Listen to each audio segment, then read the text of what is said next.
The Bob Murphy Show, episode 424.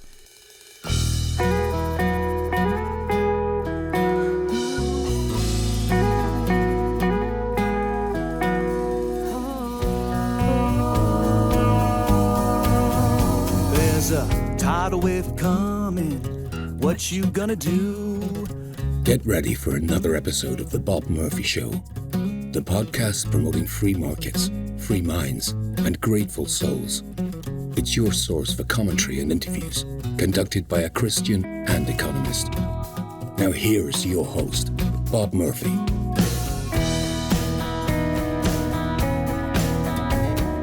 Hey everybody, welcome back to The Bob Murphy Show. Today I am speaking with Stefan Molyneux, who I'm sure many of you have known about for a long time. He was an icon in the liberty movement back in the day, one of the OGs, as we say. Let me read a little bit from his official bio on his website. Stefan Molyneux is the founder and host of Freedomain, the largest and most popular philosophy show in the world. With more than 4,500 podcasts, 10 books, and 600 million downloads, Stefan has spread the cause of liberty and philosophy to millions of listeners around the world. Mr. Molyneux holds a master's degree in history from the University of Toronto. His graduate thesis focused on the history of philosophy, detailing the relationship between the metaphysical arguments and the political ethics of major Western philosophers such as Plato, Kant, Locke, and Hegel. So what we're talking about here is a few things. Let me just give you a teaser. He had been infamously kicked off of major social media platforms, and then once like Elon bought Twitter, restored Stefan's account, and he didn't want to come back. And so I asked him about that. Then eventually he did come back. And so that's how he was back, in my consciousness, because I follow him on Twitter. And some of the things he was saying surprised me. So his views have definitely evolved since last I was regularly hearing his opinions on things. And so I asked him about a few of those. In particular, we'll sort of tease it. It's at the end, we talk about his stance towards Christianity, which is far different now than it was the last I had interacted with him about it.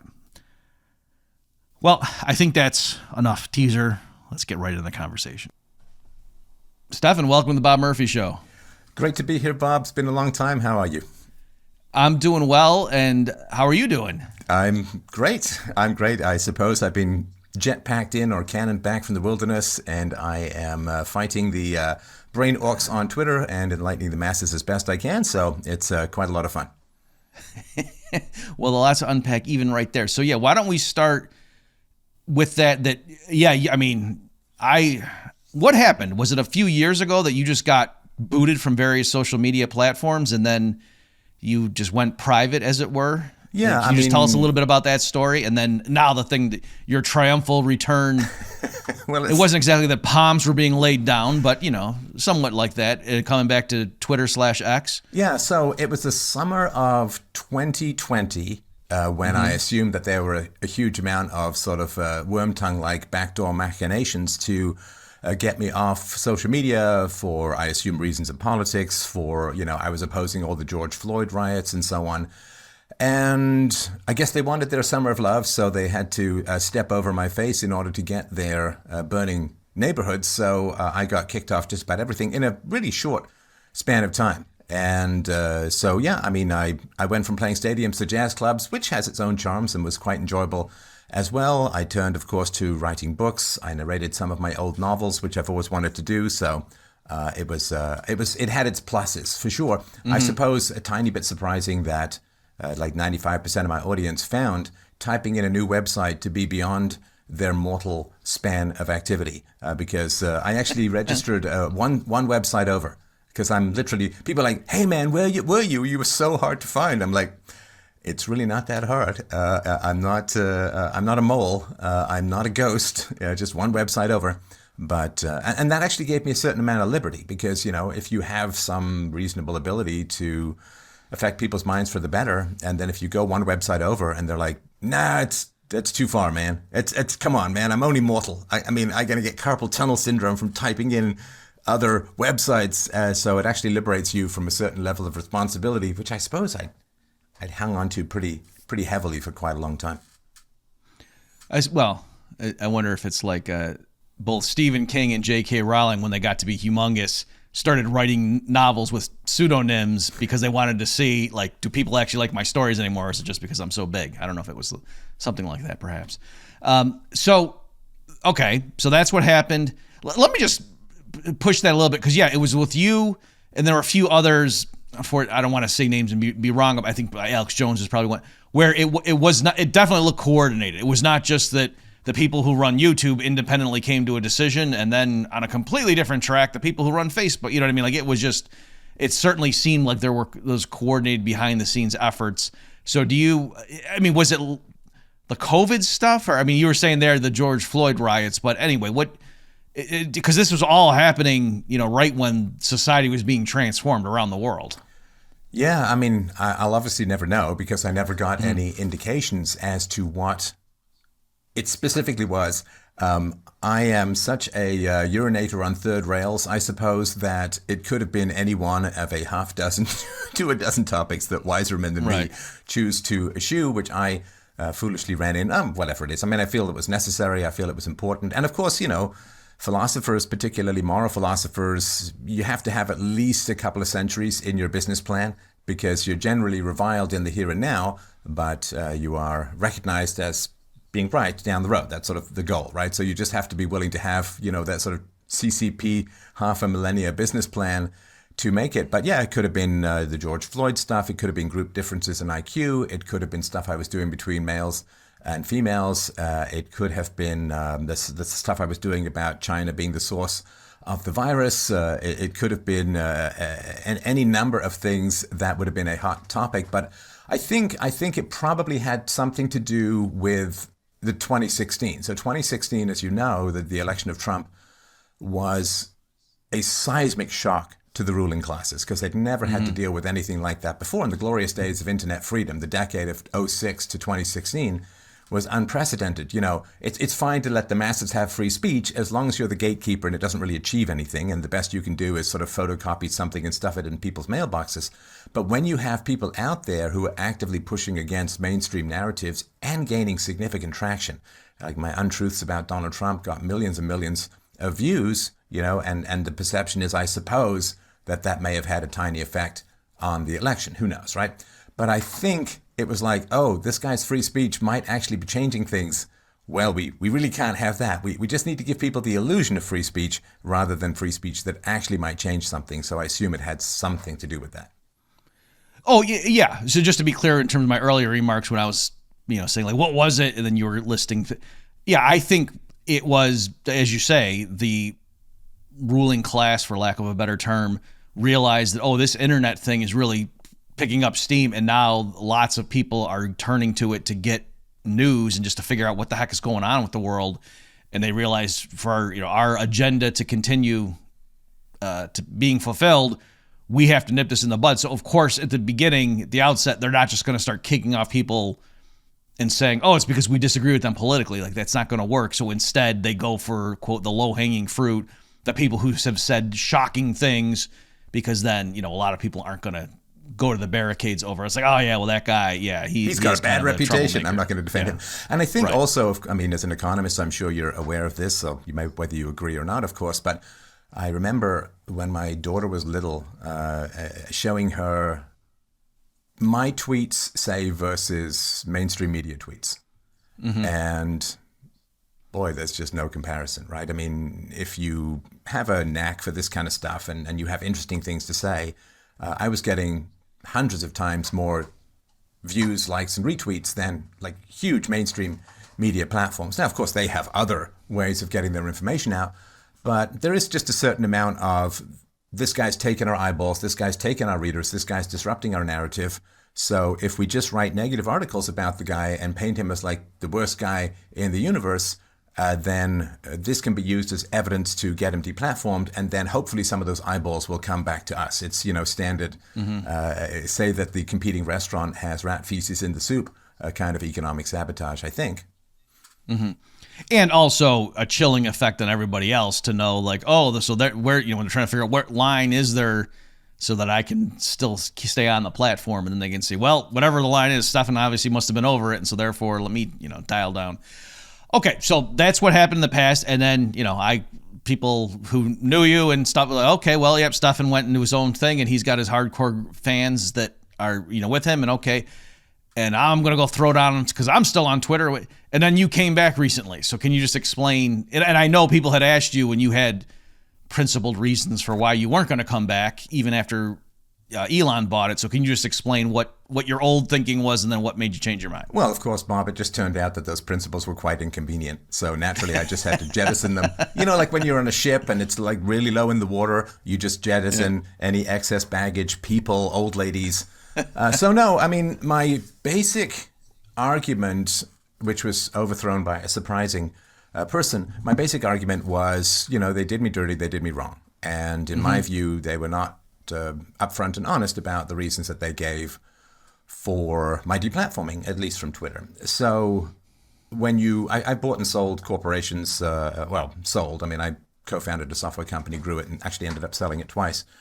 And so I know that when you buy a corporation, you inherit the liabilities and the assets, right? You don't just get to reboot it and erase all the debt.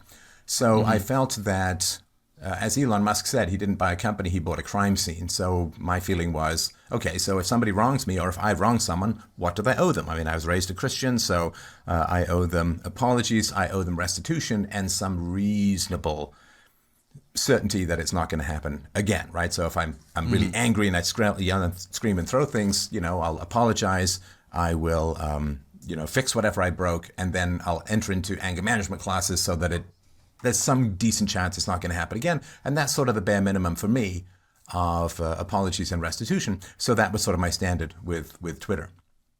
And of course, I wasn't getting that, so I held off. But then, kids, man. So my daughter then made a very compelling case, which was, she said, can Elon Musk or can Twitter apologize without incurring legal liability, right? Because, in America in particular, right, you can't apologize for anything because, people are, oh, okay, then he's admitting fault. And so right. She said, well, wouldn't he just have to run it past legal? And wouldn't legal get to say whether he got, because it wouldn't just be me, right? There were lots of people who were, right? So would that have a negative effect on the value of the company if he apologized for stuff and then opened himself up to legal action or whatever it is, right? So is it possible, in a practical sense, for him to apologize? Again, you're a consultant in business, you know this probably better than I do, but fiduciary responsibility is kind of a big thing for people on the board, especially the CEO. If you act in a way that harms the value of the company, you can yourself get sued, and it can be a big sort of ugly, drawn-out process. So she basically said, do you have a standard which cannot be achieved? Now, having a standard which can't be achieved, well, I'll apologize when you're 9 feet tall. It's like, okay, so just say you're not going to accept an apology and don't have this obstacle course that no mortal being can surmount. And so I was like, oh, that's a good point. And then I sort of did some research and, she's right. And so, if you have a standard of apology that can't be reached. And she also said, look, the guy's been committed to free speech for a couple of years now. I think I got my account restored a couple of years ago. And she said, look, is it not apology enough that he has remained committed to free speech for a couple of years? In other words, if somebody, even if they don't apologize directly, which could be for legal reasons, if they've gone to anger management, if they haven't gotten angry in a couple of years, is there not an apology by implication based upon better and consistently better behavior? Again, that's a pretty good argument. So given that she made these arguments, I couldn't really push back against them. And I'd always, you're a dad, you say to your kids, we live by reason and evidence. And if you make a good case, then that's great. So she made a good case. And I had to, I didn't have to come back, but she made a case that I really couldn't resist. I couldn't overturn. And again, it's the empathy thing. If I was in Elon Musk's position, would I kind of do the same thing? Well, yeah, because when you're a CEO, you kind of got to do what legal tells you in those kinds of situations. So sorry for the long answer, but that's how that's great. I had seen you mention to people, very briefly on Twitter / there was a period when I thought I would sooner give up my left arm than call it X, but now I'm slowly moving towards there. yeah, I had seen you say to people, "Oh, my daughter convinced me," but I didn't know what but that's really interesting. So how are you allowed to tell us roughly how old she is, just so to us to appreciate her? Oh, sure. Yeah, she'll be 17 this year. She's 16 at the moment. Okay. Wow. Yeah, that's really good. Yeah, I'm trying to think of. I suppose an analogy would be like when these world leaders, and I want to.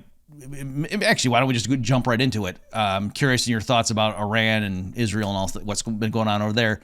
And one of the things that I think is intriguing about this is how, like, it's, oh, well, we bombed them. They obviously have to send some missiles at our bases, but they warned us ahead of, you know what I mean? It's sort of like, you gotta, they have people they gotta placate over there. They got hardliners. They gotta show their pop. You know what I mean? I always thought it was kind of interesting how at some level there is a sense of just, getting in the other person's shoes and realizing, yeah, we got to give them a face-saving thing. It's like you're saying with Elon that I know exactly what you mean. In various corporate legal won't let you do anything. When I was younger, I came up with what I thought was a great script to use the Transformers characters in something, and I wrote to, I don't know if it's Hasbro or I forget who owns them. And they just gave me a blank, or not blank, a form letter response. No, absolutely not. And I just realized because they're legal team, like they just can't, you know what I mean? They get all kinds of requests and just, no, you can't do it. So anyway, I was mad at the time and the suits don't get it. My story would be awesome. But they're blocking my creativity. Right. I understand. It would cost them too much to have, have like whole teams devoted to like parsing all the fan mail. And so anyway. I think it's the same thing. Sorry to interrupt, but I think it's the same thing of the Simpsons writing team. They get scads and scads of mail of people saying, I wrote a Simpsons script, you should really use this. And they literally have to keep it sealed in a box to prove they never opened it because they just if they just happen to make the same joke or they have the same plot, because there's only a certain number of stories, right? And so the guy's going to say, hey, man, I sent that into you. You stole it. And they're like, no, it's sealed. We never opened it. It's documented. Like this is the amount of defensiveness you have to do because of this crazy IP stuff. But which I'm not a fan of course, because I like classical music. And as you know, classical music arose the most in the places with the least IP. So, that's the legal rules. That's what you got to march behind. Okay, so since I opened up the can of worms, I'm curious, do you have any thoughts on what's been going on the last 2 months with Iran and Israel? Yeah, I mean, it is. I'm not doing too much politics. I'm sort of skirting the general information. Of course, as you know, Iran is to some degree a result of intense American meddling and all the way back to the 1950s with the Shah and then, of course, Khomeini. So you build the enemies and then you fight the enemies. And then because the enemies fight back, you then get to expand your power over the population as a whole. So it is a horrendous situation. Of course, foreign policy is almost universally corrupt beyond words. So I think it would be kind of nice if America, was interested in its own borders rather than laying money all over the universe for everyone else to have borders and security. But that's not quite as profitable, I think, for the military-industrial complex, and it doesn't give the politicians as much excuse to expand their powers. Well, I'm curious if you had any take, because I know, like you say, when Trump first came on the scene politically, you were people, one of the first people to really get in his head, as it were, and make analyses. Let me just throw this theory out. And again, if this is something that, it's not been something you've been paying too much attention to, fair enough. But I have no dog in the fight. I didn't vote for him. Looking at the various, press conferences he was giving, and especially, him dropping the F-bomb and stuff when he was getting on the plane.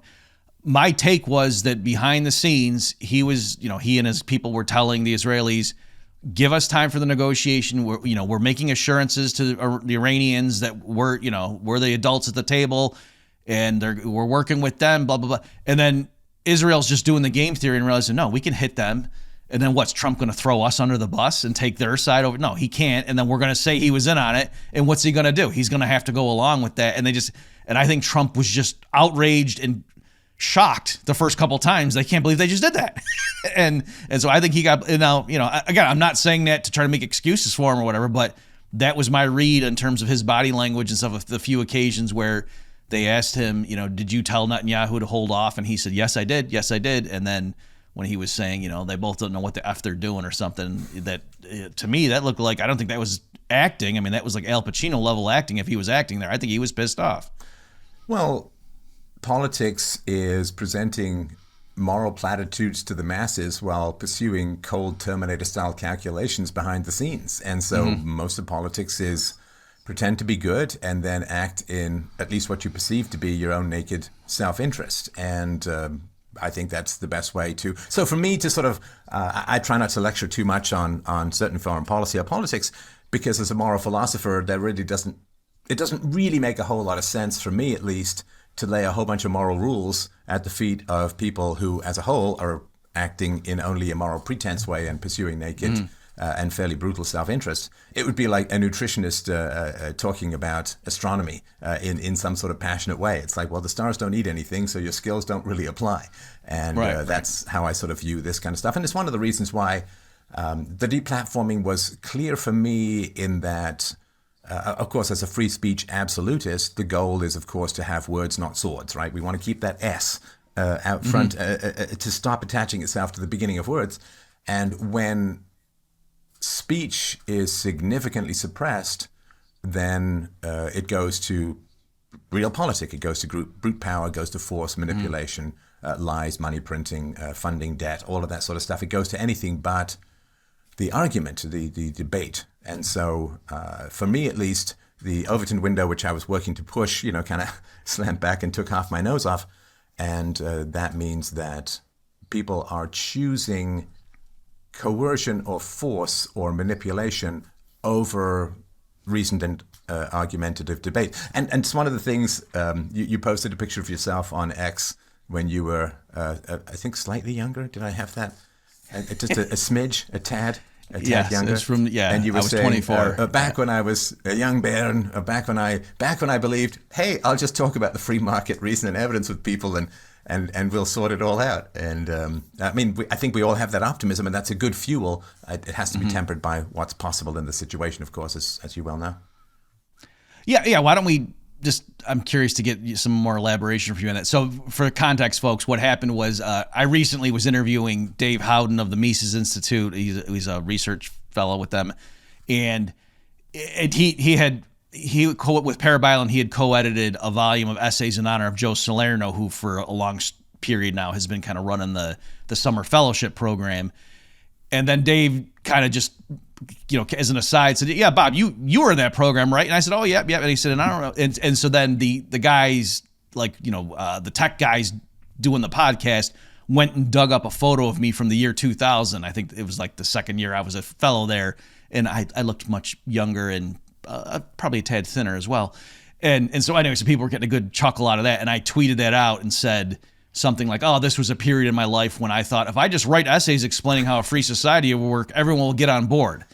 And so there is that. And, I will confess stuff.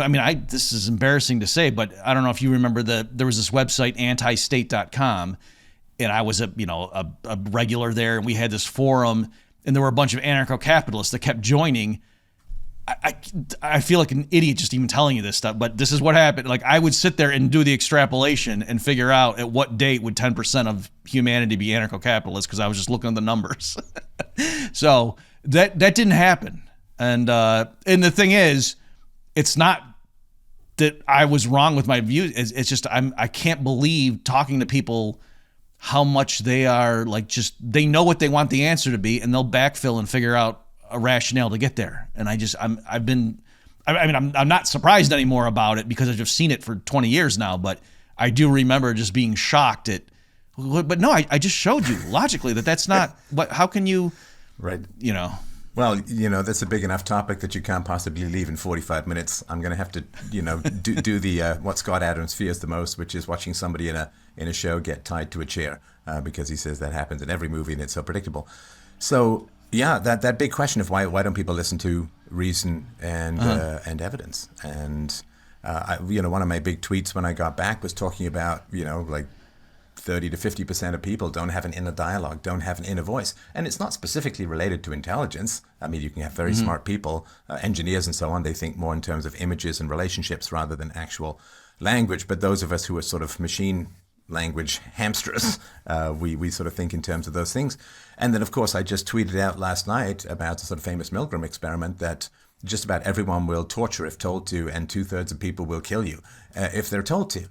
And so, and I remember when I first read about that, I was like, well, good. Didn't this provoke a massive social panic? Didn't this like, oh my gosh, something's entirely wrong with the way we raise children, with the way we educate people, like the fact that you end up with this soulless, easily programmed murder husks instead of people, isn't that something we should really panic about? And people are like, no, it didn't really change much, because I suppose, again, it's kind of convenient to have willing executioners for the powers that be.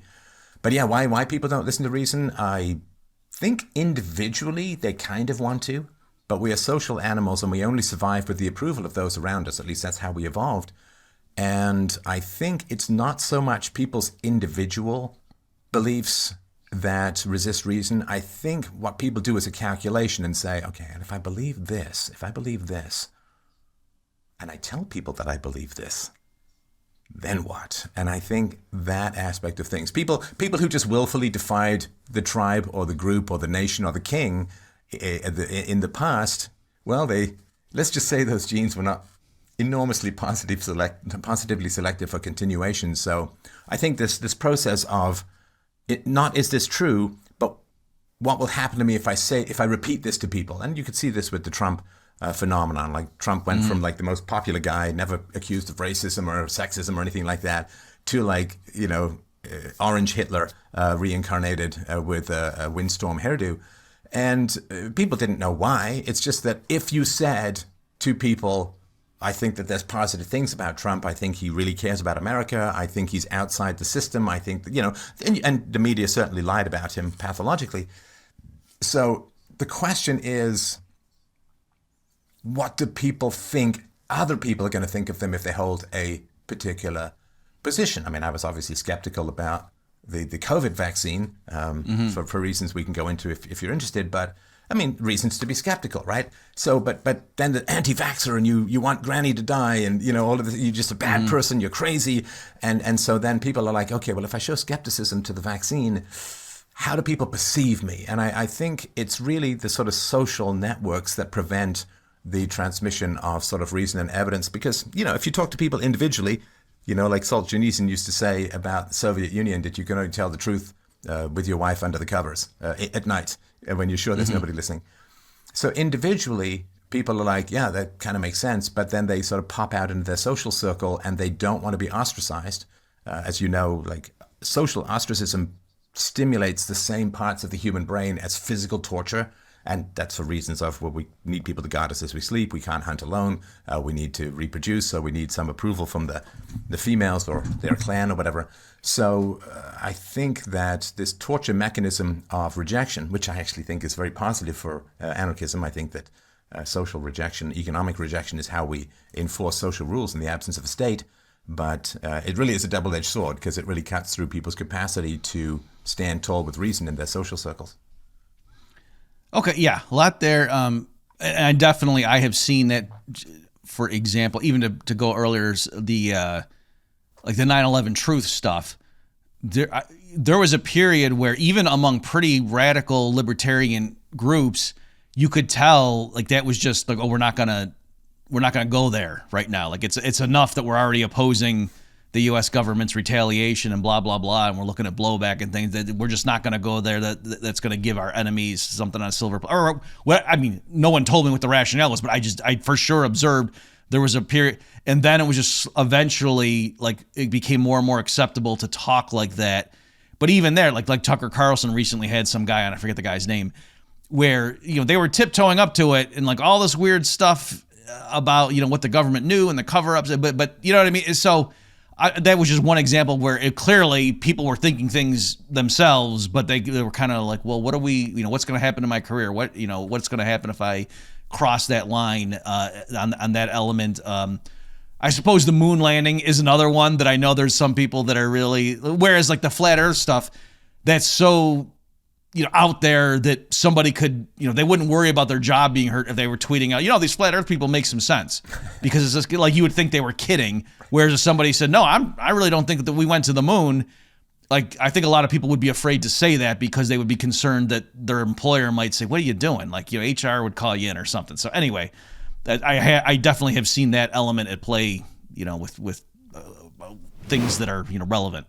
Well, I mean, JFK, of course, the assassination. Yeah, that's another good one, yeah. Gulf of Tonkin. I mean, we could sort of go through the list, whether the nukes were necessary to win World War II. Like, there's a whole bunch of stuff that formally was, I don't know, this is sort of an old trope that there was alphabet agencies that came up with the term conspiracy theory, which is a magic wand to just dismiss anybody whose arguments you don't particularly like. I mean, I'm still quite shocked that the term McCarthyism is used to mean an irrational witch hunt, when, of course, McCarthy was even more right than he knew. And this is known from the declassification of the Soviet papers after the Cold War. But it's funny to me. I mean, people say, it's just a conspiracy theory. It's like, conspiracy is an actual term in law, right? Like, that there is a conspiracy to commit murder. There's a conspiracy to defraud.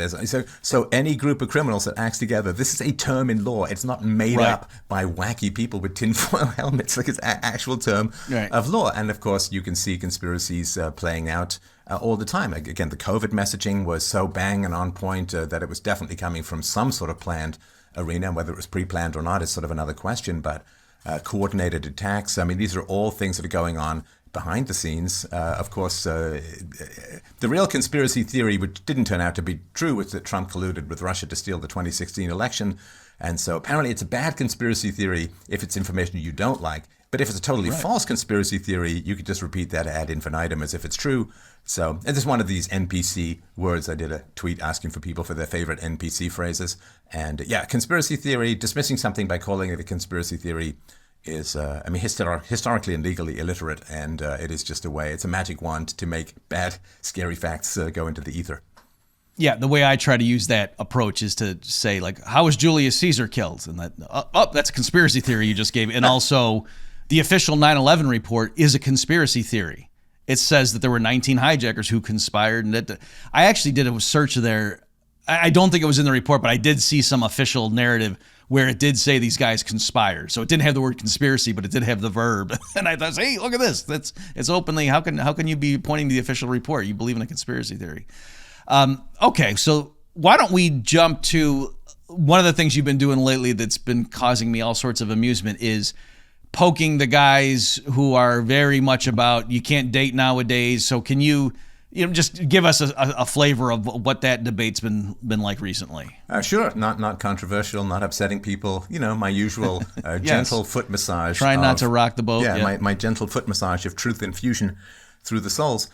Well, I did start tweeting about this stuff as a whole because the women that I know who are younger, it's funny because here's a conspiracy theory. Nobody over 50 can know anybody under 50. So people are like, well, you're an out-of-touch boomer. It's like, maybe out of touch, not quite a boomer, but I do actually know some younger people. And of course, I talk to people all the time. I've done thousands of these conversations over the last 20 years on my show, mostly people talking about sort of personal issues, dating issues, marriage issues, and so on. And I've talked to a lot of young men who are in their 20s and sometimes even into their 30s who've never really talked to a woman. And the reason why they haven't talked to a woman is that fork in the road. Like, you either talk to women or you don't talk to women, and it tends to harden. Like, if you get used to talking to women, you're comfortable with it. If you avoid talking to women, you tend to get more comfortable with that, get kind of settled. And then, of course, a lot of people come along and say, well, it's a wise decision you don't talk to women because the family courts are terrible and you could get divorced and women are crazy and like all the ideological divide and so on. So then you justify people's kind of bad decisions, and it tends to seal them up in a social and obviously genetic dead end. So, one of the great curses of studying a lot of history, as my graduate degree is in history, particularly the history of philosophy, but one of the curses of studying history and blessings is that people who claim to have it hard in the modern world are farting from their mouth and talking out of their armpit. Like, it's absolutely crazed and ridiculous. I did a graduate degree course on the history of the Middle Ages, and not a lot of fun to be alive back then, and people still reproduced, even though you had to kiss a woman who'd never brushed her teeth and who probably had bathed about a year ago, who had a smallpox-ravaged face and tooth decay, and still, half the babies died in childbirth, and you had almost no political freedom. You could be strung up and killed for taking one rabbit from the king's lands or the lord's land. So that was a pretty rough time. But at least there weren't factories oppressing them. Right. So history, and of course, if you went back, people like the Roman Empire, but if you went back to the Roman Empire, odds are highly likely you'd just be a slave. You wouldn't be a senator, right? So most people had no freedom. Ancient Greece, same thing.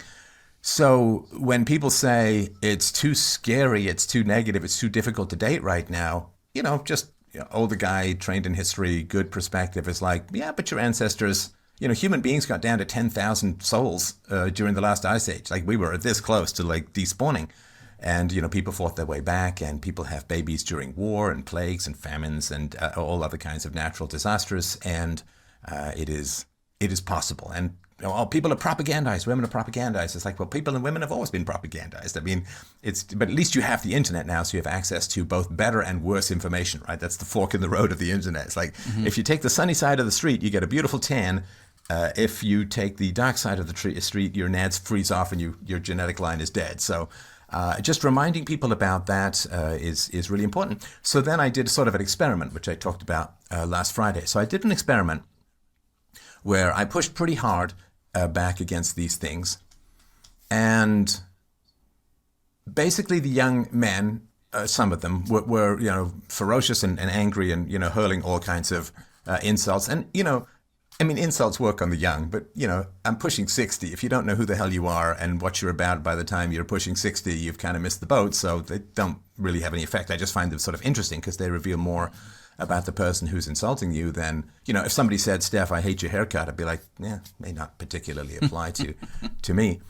So I sort of pushed back hard. And can I stop you real fast on that? Yeah. When I tweeted out the picture of me from the year 2000, there was, I got like 1,000 hearts on it, and most people were, whatever. I thought it was great. And then a few people were like, wow, you were even bald back then. And it was just like, it hurt my feelings. It was like, what's the point of you saying that? It's just shocking to me. Like, why would you think that would be, anyway, so go ahead. I have no idea why people think the bald thing means anything. I get to live an extra 6 months because I don't have to take care of my hair. Because, people spend a lot of, you spend 2 months shaving and 6 months taking care of your hair. So I guess you're fine, but you get an extra year almost. So I sort of did an experiment where I was pushing fairly hard, and then people were like, well, you don't have empathy for the young. You don't have empathy for me. You don't understand. You don't, right? And they were so angry, and it's like, but you're also not displaying any empathy for me, because one of the things I talked about, and this went pretty viral, and I try not to be too aggressive, but every now and then I think it's fine to show a bit of sword play. And basically it was like, somebody was like, oh, you had to suffer nothing. You got 3 houses for 12 strawberries and everything was great back when you were a kid. I'm like, well, and basically I said, shut up. I grew up under the shadow of nuclear war and the destruction of all life on Earth. You face some fat feminists, right? Now, that was fairly blunt. Of course, it's not entirely true. We certainly did grow up under the shadow of nuclear war, but they faced more than fat feminists. That was a bit of hyperbole.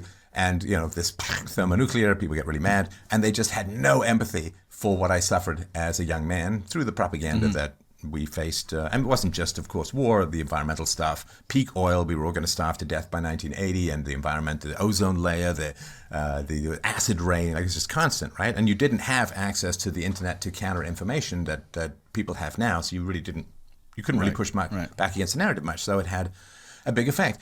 So then I did a show on Friday basically saying, okay, so you want me to have empathy with you as a young man, but you don't have any empathy for me as a young man, and that's why you can't get laid. Because you just don't have any compassion, you don't have any empathy, you don't have any human sensitivity. And so it was a really interesting experiment to see if I put myself forward about the vulnerabilities that I had as a young man, would they say, yeah, that must have been tough? And then I'd be like, well, yeah, well, what you're going through is tough as well.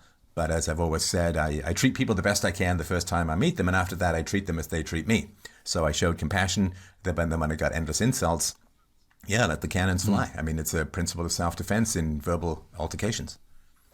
Well, the thing about some of the reactions to your tweets that I saw that was just amazing to me, that, I wonder if some of these people are just trolling and they're just making a joke or something, but it would just, for the listeners here, Stefan, it was stuff, they weren't merely saying, all things considered, a young guy who wants to get married, I don't know if that's the right thing to do because of the divorce. They weren't just saying that. They were saying stuff like, Stefan would say, well, why don't you go say hi to a woman that you see in the coffee shop? And they were sitting there trying to tell you why you would probably end up in jail that night if you did that, because she would accuse you of rape. And it was just like, what? And again, they're saying it with a straight face, and not all men. I'm not saying every guy's doing that, obviously, in terms of, but there were a lot pushing back against you with the most ludicrous arguments I've ever seen, and it was like, this is not healthy. You know what I mean? Like I get that. Yeah, I'm being cliched here, but the pendulum swung too far. Yeah, there was a period where no matter what show you watched, the male was always the buffoon, the husband was through, and the wife was the super. And I get that, and that's and why people are pushing back. And yes, divorce court is very unfair to the men, and blah blah blah. I totally get that. I even get the men going their own way and why that's a thing. And okay, but the people pushing back against you are coming up with the most ludicrous warnings about, no, you absolutely cannot even go say hi to a woman because somehow the law will come down upon you if you do that. And it was just, what are you, dude? Right. And that is brutal. And I think that's being fed by people who are preying on and furthering people's insecurities and fears. And I think those people can look back, and I just want to give people a choice. If you don't get counter information, you functionally don't have a choice. Free will is about accessing counter information. So I just want to give people counter arguments. And look, again, I know you do fantastic consultations for business. So if someone said to you, oh, Dr. Murphy, I got this great business idea, but the business that I want to get involved in, the sector has a 50% failure rate. Like I can go bankrupt, lose my house, everything, right? Now, if you as a consultant were able to get that risk of bankruptcy down to 5% or below, boy, you would have earned your government cheese that day, right? I mean, that would be that's a tenfold reduction in risk. If you had some horrible disease that had a 50% mortality rate, and then some healer came along and said, I can get your mortality rate down to 5% or below, you'd be absolutely thrilled. You'd probably name your dog and firstborn after that person, because they would have completely changed your life for the better. So when people are like 50% divorce rate, I mean, I've done this research years ago, and I laid out step by step, here's how you get your risk of divorce to 5% or lower, right? You have compatible values, have the conversations ahead of time, choose someone who's got morals and integrity, have decent rules for conflict, no yelling, no name calling, right? Just basic rules and standards of virtues and values, and your divorce rate. And, a woman who's either well-educated or well-read, you can be an autodidact that way as well, and your odds of divorce virtually vanish. Now, if these guys wanted to get married but were too scared of the divorce rate, and I showed them, boy, here's a tenfold reduction in your risk of divorce, wouldn't they be incredible? Oh my gosh, finally I can go talk to girls, this is fantastic, blah, blah, blah. But no, it doesn't matter. They just ignore it and then continue to say, but you get jailed for saying hi to a woman in Starbucks. And it's like, but, hopefully for some people, it sort of sinks into their head. They kind of figure this stuff out. And I think one of the things, sorry, long answer. Last thing I want to mention, I think young men in particular, maybe young women, but I'm talking more to the young men, lost their ability to assess risk almost completely. I don't know if this is staying indoors. When I was a kid, we were just out all the time and, climbing trees, building tree houses and forts. And, you'd fall, you'd ride on your bike, no helmets. You'd fall and you'd learn how to assess risk at a sort of physical level. And so people are talking about false accusations. It's like, okay, but you're many, many, many more times likely to die in a car crash than experience a false accusation from a woman, but you still drive. You say, okay, I'll accept that risk. And so not talking to women, because there are a couple of crazies out there who make false accusations, which you can filter for by looking for shared values and virtues.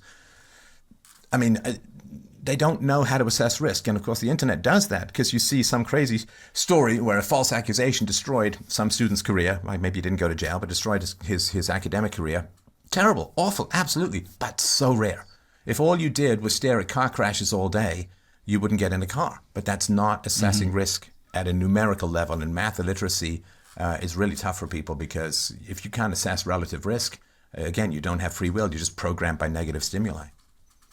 Well, also, I'm paraphrasing here, but I took one of the points I think I saw you make was along the lines of, okay, let's just stipulate for the sake of argument that, you really are this concerned. And yeah, they're, like you say, they're not inventing things out of whole cloth. There are horrifying, individual cases. Okay. And then you said, okay, so if you're that afraid of women because there's a chance down the road, they could take half your stuff or whatever, and then you don't get to see the kids. Okay. But then why was there this huge freak out over the women saying, I'd rather encounter a bear in the woods than a man? Because it's not like there are no examples of men brutalizing women for them to draw upon. And you know what I mean? So it was like, pick one. Like, if you want to say, no, I'm terrified of women because, there's this slight chance something horrible could happen, okay, but then you can't be outraged when women say, I'm afraid of men, because, well, duh. Yeah. But yet, a lot of these guys, they do both. They're on the one hand like, not all men. How you can't believe? Oh my God! Statistically, how low it is that the man will be there to help you, and and then at the same time, you can't say hi to a woman at a coffee shop because basically she's going to have half your stuff by next Thursday, and you'll be in jail. And the other thing too is that, and this is just this is older guy. I have older guy privilege, which is I've seen the arc of people's lives, right? I mean, it's all theoretical. You get it from movies, maybe great novels and things like that. Like, what are the arc of people's lives? The little decisions you make at the beginning have massive domino effects down the road. Like, if you're sailing from, London to New York and you're off by 2 degrees, it doesn't matter much at the beginning, but you're going to end up in Mexico by the end, right? So these little decisions at the beginning. So I have the privilege of having seen the arc of people's lives, having known them as a child, having known them as teenagers, 20s, 30s, 40s, 50s. And it's really clear, if you haven't had the same experience, I'm sure you have, but it's really clear that the little decisions that people make at the beginning have huge ramifications down the road. So, you see some woman, you want to talk to her, and you're like, okay, it's done. I'm going to go to jail, right? So, okay, but then what happens is you don't get married, you don't have kids, you don't have a community, and as you sort of age out of the dating market, which, happens to men too, right? I mean, it happens to men as well. For women in the 40s, for men tends to be in the 50s. Or then what? So then you have the pain of regret, and there's no do-over, right? Because video games, I don't want to blame them for much because they're not responsible for much, but the sort of save game, I'll give it a try, I'll go back. And life doesn't work that way. You can't circle back, particularly when it comes to dating and fertility windows for women. Like, if you don't have a kid, you can't do it later. You can't go back. There's no Control Z, there's no load a previous saved game and start over. And so it really matters the decisions that you make as a young man. The first half of your life has to some degree be about preparing for the second half of your life. And if you think it's scary and negative to talk to a woman in a coffee shop, which could lead to a wife and kids, boy, regret. And how that is one of the worst things at all, because at least the pain of talking to a woman is going to be somewhat transitory. But, guys in their 40s and 50s who, again, I've talked to these men quite a bit on my show, that the agony of regret is really tough. And you've got a lot of decades of that kind of inner turmoil and negativity. So just given the old guy privilege and saying, your fears as a young man, I understand them, but they're overblown relative, right? Oh, this negative thing could happen, but it's overblown relative to regret, which is kind of this permanent marrow rot that sets into people who've made bad decisions. And I tweeted about this shortly before I got platform, which is ladies, you're largely infertile at 40. And you're going to live to be 80 or more. Like, what are you going to do for close to half a century? Like, what are you going to do? What are you going to do? How are you going to fill your time? There's only a certain amount of hobbies that are going to do that. At some point, you have to have connection, communication, relationships, love, be surrounded by people who care about you and who you care about, because when you get old, you're really going to need people around you who care about you, and you're not going to get that from your Fortnite buddies when you were 20. Let's take a break from the action, folks, for me to remind you, if you like what you're hearing on The Bob Murphy Show, and come on, is there really another podcast like this out there? I don't think so. If you like what you hear, I encourage you to support it. Go to bobmurphyshow.com/contribute. Every little bit helps. I really appreciate it. bobmurphyshow.com/contribute. All right, let's get back to the show. Okay, this next one, I hope this comes off properly. I was very pleasantly surprised to see your take on this stuff, because I had filed it away. I mean, I know I did a response video to you like 15 years ago or something where there was it wasn't Disney, it was like one of their copycat, whatever. There was some animated film that came out and you did a review of it, and you were pretty upset about the anti-male messaging in the movie, and I thought you were overreacting, and so I kind of did a response. So anyway, given that that's what I thought you were doing, whatever it was, 15, 20 years ago at this point, and then now to see you this way, kind of like gently teasing the guys about, okay, women might do that, but anyway, I was just very pleasantly surprised. So has there been an evolution in your thinking, or is it like, no, I totally stand behind everything I said 15 years ago, and that what I'm saying now is consistent with that? And what are you talking about? Well, help me understand the contradiction that you see from your end. I okay, I'll put it this way. I would have thought the guys right now who are like pointing out all the statistics about all the ways things can go wrong. You got to watch out women. They're the way that modern feminism has raised them, and this is how they think. And you got to be real careful. I would have thought, and perhaps completely erroneously, that 15 years ago, guys thinking like that might have looked to you as one of their intellectual heroes, and that you would have been giving them some ammunition in that respect. Is that totally wrong? No, I talk about dangers so that people can avoid them. Right, not to paralyze people, right? I mean, if you want to start skiing, you don't just push someone off the double diamond and you gear them up, you put them on the bunny hills, you give them some training, right? So there's dangers to skiing, but that doesn't mean don't ski. That means deal with these dangers intelligently. There's dangers to driving. So, drive defensively, don't be drunk, get some training if you need it and practice and so on, right? So, yeah, talking about the dangers of single mothers, of family courts and all of that. That is, when you put your kids on a bike, you say, don't go too fast, and don't turn too hard on gravel, and maybe wear a helmet. And like you talk about dangers with people so they can navigate and avoid them, right? Not so they don't do anything and just stay home all the time. So I don't want people going out there and getting chewed up by these systems that are not talked about, right? There's not a lot of people talking to men at least 15 years ago about the dangers that are out there in the world of bad courts and bad women and all of that.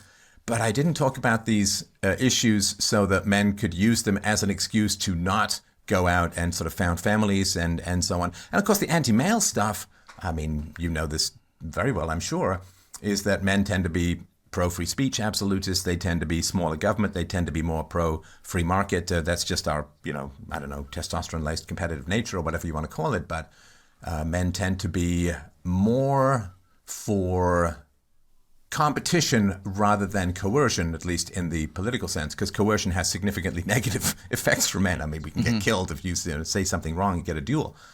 So the anti-male stuff is just any group that wants smaller government gets attacked, and white males tend to be the most pro-free speech and smallest government kind of people for whatever reason. And so I think the anti-male stuff has to do with political machinations. But I didn't want to warn young men about the dangers because, I was raised in a single mother household, welfare state kind of environment. And I saw a lot of these dangers up front, these women sort of chewing up these men and spitting them out for money. So, yeah, you want to talk about things that are of concern and danger to young men. And maybe that's on me. I went too far or something like that, but it was never with the intention of, because I was said, look, I'm happily married and here's how you can do it. And, when young men would call in, I'd say, well, here's the blocks you probably have to go in to talk to girls, but at some point you just have to will it. Like at some point, everybody wants to massage their fears till they're small enough to step over it. It's like, no, you're going to have to make that leap at some point. I do think that I certainly did talk about the dangers facing young men and the anti-male bias and so on, but I certainly never meant it with the intention of then, stay home and play video games until you're dead. Right. Okay. And to be clear, I'm not doing a gotcha or something. I'm just saying maybe great. It was. I certainly maybe it was wrong of me, so, but yeah, I'm fine. I was pleasantly surprised to see when you were back on my radar that the fights you were picking were with the guys saying that no, you can't say hi to a woman in a coffee shop. That's a bad idea. So it was okay. One other big, and this is my fault, folks, that I have a hard stop coming up soon. So in case it looks like this is being truncated, it's on my end. Have your views moved on theological matters in the last decade? Yeah, I've done a whole I Was Wrong About series of videos. Yeah, it's a big topic. So I first spoke to the atheist community, long before I became sort of a public dude. I was in the atheist community and talking to the atheist community and had great hopes for the atheist community in terms of morals. Morals are the key to everything. Morals are the key to happiness, and reason equals virtue equals happiness, that famous equation from Socrates. So morals are the key to everything good and positive. You can't have love without morals. You can't have trust. You can't have a high trust society. You can't have an efficient economy. You have to have bars on your window and get tested for STDs all the time. So I am a big fan of ethics. And of course, as a moral philosopher, philosophy is really centered on ethics because it's the one thing that philosophy does that no other discipline really encapsulates. So I was in the atheist community, and the atheist community was very much like, oh, Christian morals, it's based on fallacious metaphysics and epistemology, and it's not rational. And I'm like, okay, so what's your answer? And they're like, Darwinism. No, there's one place you don't want to go to ethics is evolution, because it's all about falsehood and violence, so to speak, because, you deceive and then you eat things. So, and I went to Dawkins and I went to Sam Harris, went to other people, read a lot about this question of secular ethics. And the atheists got, not only do they not have anything, but even when I put forward a very robust proof of secular ethics, my book, Universally Preferable Behavior, I got contempt and scorn, hostility and hatred from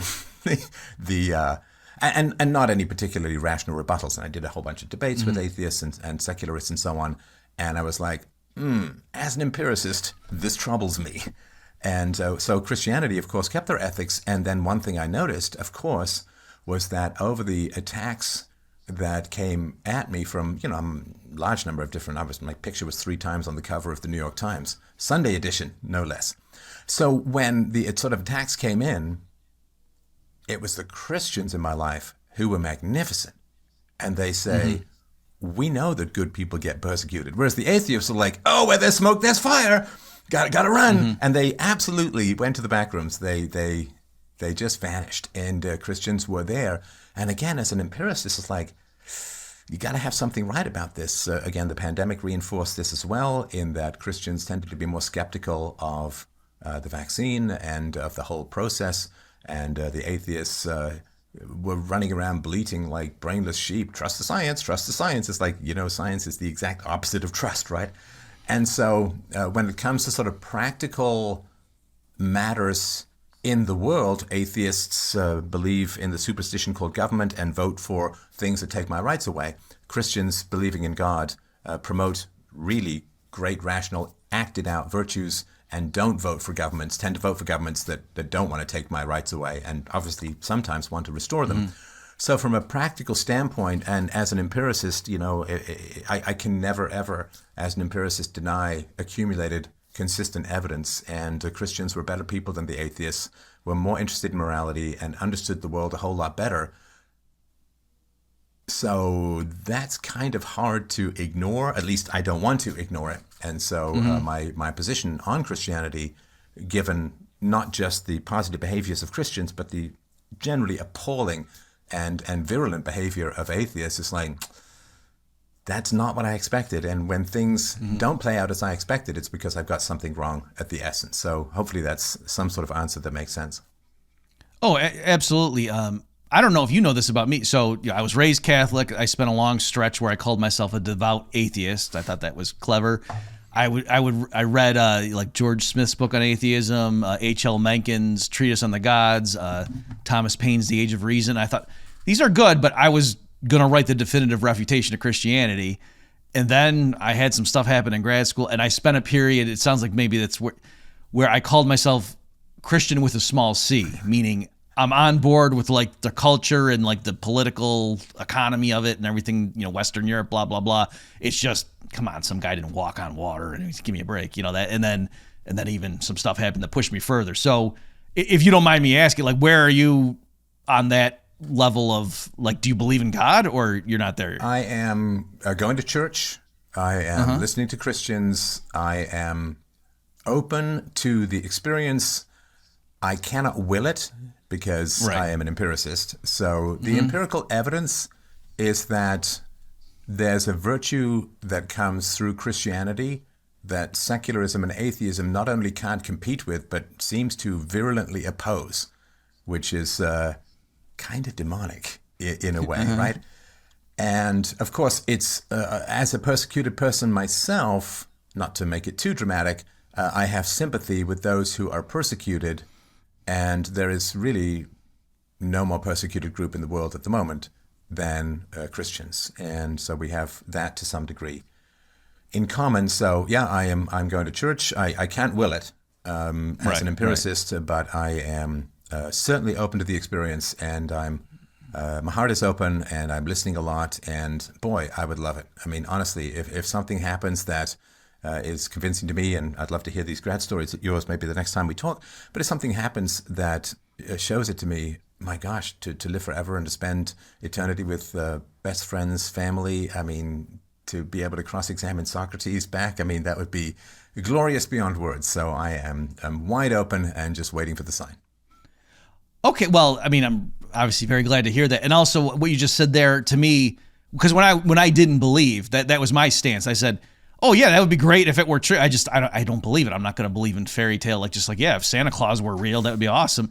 And I never understood was it Christopher Hitchens and that this strain of that, like, the God of the Bible doesn't exist and thank goodness. In other words, that we're glad, and it's like that never made sense to me. So anyway, I'm heartened to hear you say it that way. Well, let me just, and again, folks, I know that was a big thing for me to bring up, and you're like, well, Bob, why? It's, again, because of the time constraints. I am never resistant to questions. You can ask me anything you want. Yeah. Okay, so I think, for example, like here, let me just pull up. You've got your book, Against the Gods, A Concise Guide to Atheism and Agnosticism. So it looks like, in terms of you, and like I was planning on writing this book, and you actually did write it. So there's no judgment coming from me, but I'm just curious as to, like, you say here, Stefan Molyneux's seminal book, Against the Gods, makes a powerful case against agnosticism for the positive acceptance of the non-existence of supernatural beings. It's not rational to even entertain the possibility of the existence of irrational entities. And so, okay, it ends here. It provides essential ammunition to those fighting the virus of faith and clears the mental fog of the irrational middle ground between atheism and theism. So I'm curious, just, you think, is it like, because this is how I think. I can remember all this stuff. For example, oh, okay, so there's Adam and Eve in the garden, and God says, don't eat from that tree. They do. He's mad. He kicks them out. There's this schism between man and God. He says, you know what, I'm going to send my son. We torture and murder him. And then God says, okay, now we're cool. That doesn't make any sense, right? So I still understand the validity of that argument. It's just now, as a Christian, I could say that's not the right way to frame it. And let me tell you, and I can say some other true statements also that put that in you know what I mean? So is that how you think of that book, that you understand any particular argument you made in there is valid? It's just now you're seeing a bigger picture? Or so, I mean, I've done a whole series recently on Bible verses and it's sort of exploring that. For me, it's like if let's say that I'm some expert doctor, but every cure that I think works kills the patient. And let's say there's some guy I call a crazy holistic doctor, and he says, well, you need these herbs, you need these plants, and every time he applies this non-scientific medicine, the patient gets cured. And it's like, wouldn't that give you some pause as to your principles? All the stuff that science validates kills everyone, and all the stuff that's supposedly superstitious stuff cures people. And it's like, you got to look at that stuff. You got to examine it. Right. Now, I don't know where you stand with agnostics, but they bother me more than just about anybody else, because taking pride in not making decisions about essential matters in the world is a kind of smug superiority on a lack of intellectual throughput and rigor and consistency. So the book was very much against agnosticism as a place to avoid making good decisions. It's like, like on the Zoom call, the guy who sits there for an hour and a half and then says, well, nothing really from my end. It's like, why are we paying you? What is your value here? Right. I definitely... my take, in my period of devout atheism, that my take was when people, because I had some Christian friends in undergrad that were like, no, Bob, you're an agnostic. Like, they didn't want me to tell people I was an atheist. And I said, well, are you agnostic about Zeus? You know what I mean? And I was like, I can't prove Zeus doesn't exist, but if you say, do you believe in Zeus? I'm going to say no. I'm not going to say, well, I don't know. So that was my take, that I thought that was just being wishy-washy. Give me a break. You don't believe in Zeus. I don't believe in Jehovah. Come on. Well, and as I used this analogy in a book I wrote recently about how the atheists, during a time of terrible storms and hails and frozen frogs falling from the sky, came and destroyed the church. And people were then pushed out into a brutal wilderness where a lot of them got sick and died. And the problem is, of course, if you want to say to the West, lose your Christianity, it's not rational, it's not empirical, it's not logical, then, okay, let's say you tear down the church, but that's the only home we have in the wilderness. And the coldness and the callousness of atheists in removing from people's hearts and minds religious faith without providing a system of secular ethics, to me, is one of the greatest and grandest and most appalling acts of sabotage that has been committed in the world throughout human history. And so, to at least solve my own conscience with regards to that, one of the first things that I worked on was a proof of secular ethics. Because if you're going to say to people, I'm going to tear down your church, and you don't give them any other place to go, they just die in the wilderness. And I'm really concerned about the atheist motives with regards to that. Well, and that dovetails, I think, that that famous Nietzsche quote, "God is dead and we killed him" thing. That in context, that's kind of what he's getting at, right? That he's saying, like, we took God out of public civil life or whatever, and there's going to be some ramifications, right? I mean, so I think sometimes people misinterpret, what he meant by that statement. Yeah, and people without primary source access to universal ethics have only practical considerations to make when resisting tyranny.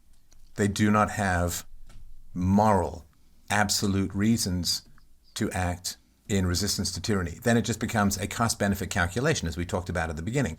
And when people are making cost-benefit calculations on resistance to tyranny or falsehood or corruption, then all that tyranny, falsehood, and corruption has to do is escalate the punishments to get compliance. And whereas if you have a principle, I mean, for me, what I did, Bob, over the 15 years before I was deplatformed, was not a cost-benefit calculation. I mean, given my skills in business and rhetoric and public speaking and so on, I mean, I could have made a ton of money in politics or the media or in sales or whatever it was, right? And I know that because I was in an entrepreneurial sphere where I did fairly well. It's not a cost-benefit calculation. And Darwinism and this sort of reciprocal altruism nonsense that passes for ethics in the secular community fundamentally comes down to a cost-benefit calculation, and that always fuels the rise of tyranny, because all tyranny has to do is escalate punishments such as deplatforming. And as you say, the splash damage of, okay, well, we're not going to talk about this, as opposed to how I was raised, which was thou shalt not bear false witness and tell the truth, though the skies fall, and tell the truth and shame the devil. And I did not want to have my commitment to reason, evidence, and the truth and virtue to be constrained by a cost-benefit calculation, because then you really have no integrity. You're just navigating sticks and carrots. Mm-hmm. I think related to that is there was a guy that would hang out on my blogs, like I used to blog, imagine that, years ago, and he was just strident, militant atheist. Like he loved my economic stuff, so he was polite about it, but it was just very, it was kind of like, Bob, you're great 6 days of the week, and then you're out to lunch on Sunday, but we'll forgive you for that. And he came around, so I don't think he became like an actual Christian or something, but more recently, like the last I heard from him, it was something along the lines of he had come to realize that the people running the world in terms of the governments or whatever genuinely believed they were serving Satan. And he realized the only people that could possibly stand up to this group are those who think they're serving a God, that like secularist, like it's just not. And I've made that point elsewhere, that to me, like the rational scientific atheists who think like, no, we're just going to write some more books and whatever. And it's like, you don't know what you're up against.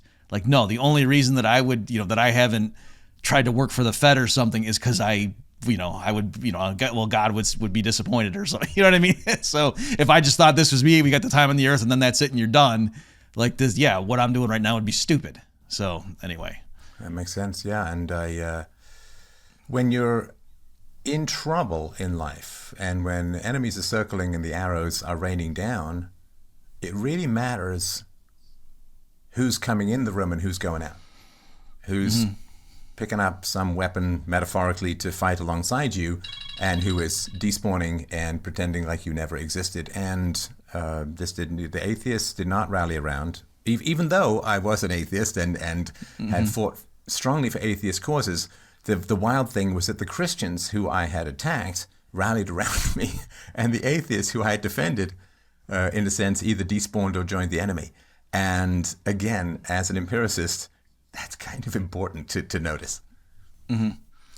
Okay, well, let me end with just praising you. I don't know if I ever told you this. This is one of the pivotal moments, I'm not trying to be overly dramatic, of my life in terms of me understanding how the world works and what type of people exist. You and I were doing an event in New York City years ago. It was like you had to walk downstairs in the basement. It was under there. And it was, you gave your talk. And I think this is the first time I had seen you live. Like I knew of you or whatever. And then you're just sitting there with the mic, and it's this intimate setting, and there's, I don't know, 50 people just all around you, and you were like in the middle of this circle almost, fielding questions. Just people were asking you all kinds of stuff, and you were just like running shop. And I was just watching this, and like you were funny and everything, and I was like, I can't believe someone like that exists. I was just so anyway, that was in terms of me just knowing what kind of people exist, that was very impressive to me. And so I don't know what you did to get to that level of confidence and just glibness and seeming to be know all sorts of stuff about everything and being able to field questions and be funny. But that gave me something like, oh, I want to, in that realm of my public persona, I want to be more like that guy. So thanks for being a role model in that respect. That's very kind. I really, really appreciate that. Thank you.